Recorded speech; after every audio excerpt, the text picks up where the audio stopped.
Bonjour chers amis, eh bien nous nous retrouvons pour une petite réflexion sur la paracha de la semaine. Nous nous situons ici dans le Sefer Bereshit. Au Hachem, on vient de recommencer le cycle d'études, des lectures de la Torah. Comme nous disent nos Chachamim, que la vie est un éternel recommencement. Voilà, on a fini, au Hachem, il y a quelques semaines de cela, le Sefer Bereshit, le Sefer Devarim, et on recommence le Sefer Bereshit. Et nous recommençons déjà à égrener les parachiotes. Et bon, Hachem, on a déjà passé Parashat Bereshit, on a passé Parashat Noach, on a passé Parashat Lech Lecha, et nous sommes maintenant déjà dans la Parashat Vayera. Donc Chachamim nous disent que le Sefer Bereshit, c'est le livre dans lequel nous allons poser les fondations, les bases du Am Israël. C'est pour ça que nos Chachamim nous disent Maaseh Avot, Siman Labanim. Tout ce qui est écrit dans le Chumash, en vérité, c'est un signe pour toutes les générations à venir.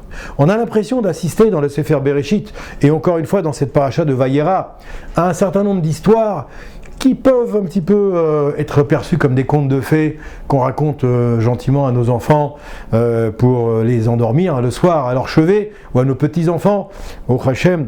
En vérité, toutes ces histoires qui sont d'ailleurs perçus comme des histoires, mais qui sont des enseignements d'une profondeur extrême, sont là pour nous enseigner les fondements même de l'histoire du clan Israël. Chaque paracha du Sefer Bereshit vient nous enseigner et nous apprendre comment nous allons devoir nous comporter jusqu'à la fin des temps.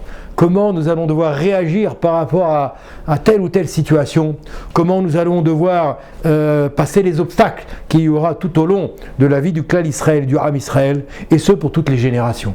C'est pour ça que c'est écrit que le Sefer Bereshit, c'est d'une certaine manière les fondations du Am Israël. C'est le Sefer de la fondation, le Sefer dans lequel nous allons trouver toutes les bases et tous les repères qui vont être les balises du clan Israël, et ce pour tous les temps et jusqu'à la venue du Mashiach. Dans cette paracha, Vayera Elav Hashem Beloné Mamre, on va voir que Akadosh Baruch Hu va s'adresser, va parler, va communiquer depuis déjà les parachutes d'avant, mais encore particulièrement dans celle-là, avec Avraham Avinu qui vient de subir la Brit Mila et à un âge avancé, puisqu'il a subi la Brit Mila à 99 ans, vous imaginez, et une Brit Mila qui plus est qu'il a dû effectuer lui-même, parce qu'à l'époque le mot El n'existait pas, c'est lui-même qui a dû procéder à sa propre Brit Mila, n'est-ce pas, avec des outils qui étaient encore des outils de l'époque, qui étaient des outils archaïques, et nous dit ici, nous apprend ici le Chumash que Avraham Avinu se trouve au moment des 3 jours après la Brit Mila, au moment le plus douloureux, même pour un bébé aujourd'hui. On dit que c'est le moment le plus douloureux, le plus dangereux, entre guillemets, après cet acte qui est l'acte de la Brit Mila. Eh bien, Avraham Avinu se trouve 3 jours après la Brit Mila, et on voit ici, qu'est-ce qui est marqué, que Vayar Elav Hashem Beloné Mamre, Veu Yoshev Petach Roel Kechom Ayom, qu'Akadosh Baruch Hu avait opéré un miracle pour qu'Avraham Avinu n'ait pas envie de sortir de la maison et envie de rester uniquement chez lui.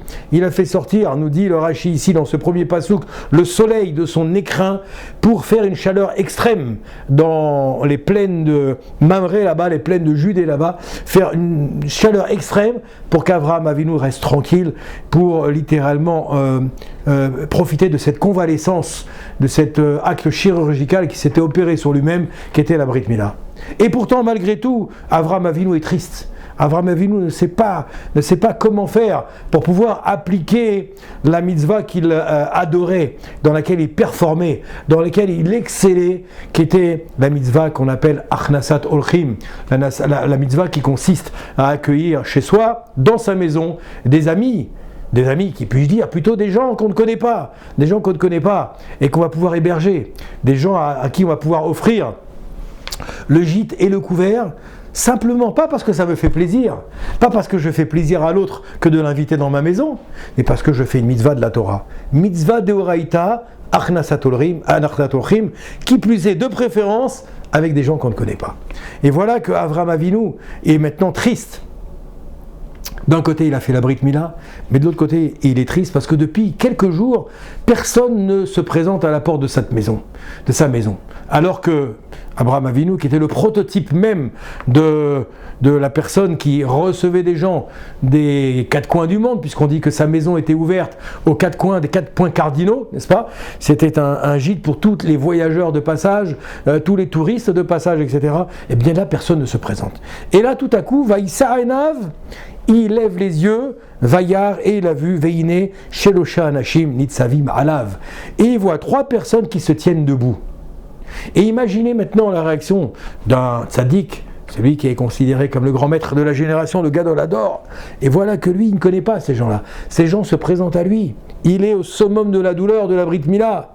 Il aurait pu rester assis tranquillement avec une chaleur qui devait peut-être avoisiner les 45 degrés à l'ombre, au minimum, n'est-ce pas?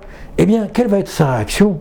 Vayarotz likratam, mi petar haoel, vaishtachu arza.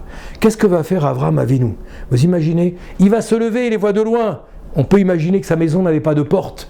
Il les voit comme ça de loin, et puis il va se lever, il va courir à leur rencontre, n'est-ce pas? Depuis l'entrée de sa maison, il va se précipiter vers eux, vaishtachu, shtachavot en hébreu, shtachavia, on se prosterne, et il va se prosterner devant eux.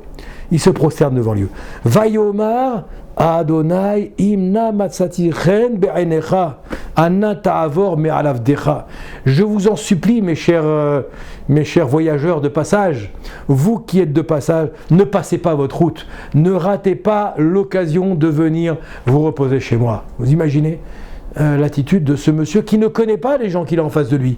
Qui plus est, nous disent les Mefarshim, et Rashi lui-même, nous disent qu'a priori, ils avaient des apparences de personnes du voyage, comme on dirait aujourd'hui. Ce sont des personnes du voyage, n'est-ce pas?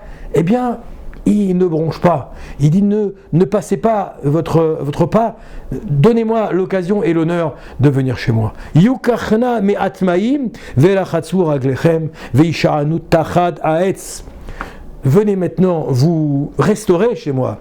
Venez chez moi vous reposer, vous laver et venez vous abriter à l'ombre de mon arbre, donc dans ma tente.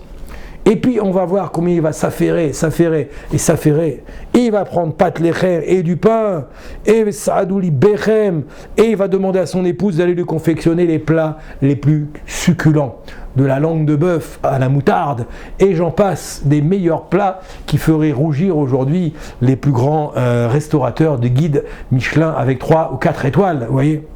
Alors on est maintenant, la petite réflexion que je voulais partager avec vous dans les quelques minutes qui nous sont données, c'est se dire, regardez, une personne comme ça qui est au summum de la douleur, au summum de la difficulté, eh bien il ne va pas hésiter une seule seconde de se faire violence, si je puis dire, à un âge très avancé, pour aller recevoir des gens qu'il ne connaît pas. Qu'est-ce que vient nous enseigner Akadosh Baruch Hu à travers cette histoire qui pourrait être une petite histoire anodine qu'on racontera à nos enfants au chevet du lit, nous enseigner quelque chose de très très grand, quelque chose d'extraordinaire, que la mitzvah de Achnasat Olrim, que la mitzvah de Messirut Nefesh, c'est une mitzvah qui n'a pas de prix, une mitzvah qui n'a pas de prix, que le savoir en vérité, ne pas toujours penser qu'à soi, parce que penser qu'à soi c'est facile, penser à son épouse, penser à ses enfants, penser à sa maisonnée si je puis dire, c'est quelque chose de naturel et quelque chose de facile, puisque c'est pour ça que je suis venu dans ce monde. Et c'est ma mission de devoir m'occuper de ma famille proche. Il dit à Kadosh Baruch Hu, il dit non, fais attention, c'est vrai qu'il y a les tiens, c'est très bien, mais il y a aussi d'autres personnes qui sont dans le besoin ou qui ne sont pas forcément dans le besoin, eux aussi ont besoin de toi, ont besoin que tu puisses t'occuper d'eux, physiquement, matériellement, mais aussi spirituellement. C'est ce qu'attend Akadosh Baruch Hu de nous. Que nous soyons chacune et chacun d'entre nous, finalement, un modèle, comme l'a été Avraham Avinu. Maaseh Avot, Siman Labanim. Cet enseignement de Parashat Vayera est venu nous montrer finalement qu'à toutes les générations, nous devons prendre exemple sur Avraham Avinu. Bien entendu, lui c'est un prototype, lui c'est la fusée, lui c'est l'exemple. On se dit, moi je ne suis pas capable d'être à ce niveau-là, de tout abandonner, de tout laisser, de donner tout ce que j'ai à l'autre. Même si je suis en difficulté, même si je n'ai rien, je vais tout donner à l'autre. On n'est pas au niveau d'Avraham Avinu, mais c'est une direction que nous montre Avraham Avinu. Essaye de te rapprocher de cette direction-là. Essaye de se rapprocher de cette tendance-là. savez, je vous raconte une petite anecdote pour conclure. Il m'est arrivé une petite anecdote il y a de cela quelques Shabbatot. Une personne a tapé à la porte chez moi, à Yerushalayim, où j'habite, le quartier de Beit Vegan. Et puis, c'était mon voisin. Et mon voisin tape à la porte et puis il me dit, Rabbi Eliaou, je voudrais te demander un petit service. Est-ce que tu aurais 4 lits pour moi, en hébreu? Et puis moi, en hébreu, j'ai compris 4 lits. Alors j'ai dit, oui, pas de problème. Je suis descendu, on était en plein repas. On venait de commencer l'entrée, je me souviens pas. Et puis, je suis descendu dans mon garage. Et puis, j'ai monté des lits pliants. Il me dit, non, c'est pas 4 lits. Est-ce que tu pourrais héberger 4 personnes maintenant, tu vois? Est-ce que tu pourrais héberger 4 personnes? Alors, on s'est regardé avec mon épouse. On était déjà très nombreux à table de Shabbat, Baruch Hashem. On s'est regardé, puis ma femme m'a fait un petit clin d'œil, m'a dit, ok, on va faire la mitzvah. 4 personnes à héberger à la maison qu'on ne connaissait pas, ni Nadan ni Dev, comme on dit aujourd'hui en français. Et puis on a hébergé ces personnes. Et figurez-vous que ces personnes, c'est des personnes qui venaient de Buenos Aires. Ils venaient de Buenos Aires, d'Argentine, et ils venaient pour célébrer la bar mitzvah de leur fils. Et ils ont réservé une chambre d'hôtel dans le centre-ville de Yerushalayim. Et puis en fait, ils ne connaissaient pas Shabbat. Ils ne savaient pas ce que c'était que Shabbat au niveau halakha.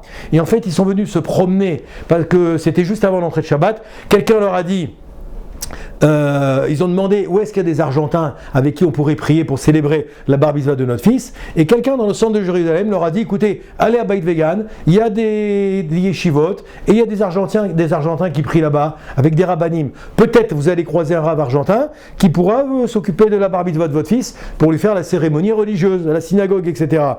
Et ils sont venus, mais ils n'ont pas regardé l'heure. Et finalement, ils n'ont trouvé personne. Et Shabbat était déjà rentré. Ils allaient repartir en voiture, quand un de mes voisins les a vus dans une rue au-dessus de chez moi, leur a dit qu'est-ce qui se passe. Ils leur ont raconté leur histoire, il leur dit venez chez nous, vous allez manger chez nous à la maison, et puis après on verra comment on va s'organiser pour la bar mitzvah. Ils sont venus manger chez mon voisin, mais maintenant ils n'avaient pas où dormir. Donc mon voisin est venu me voir, il m'a dit est-ce que tu peux les héberger? Ben, figurez-vous qu'on a hébergé ces gens-là, on a fait leur connaissance. Le lendemain ils sont venus prier dans ma synagogue, ils ont dormi chez nous.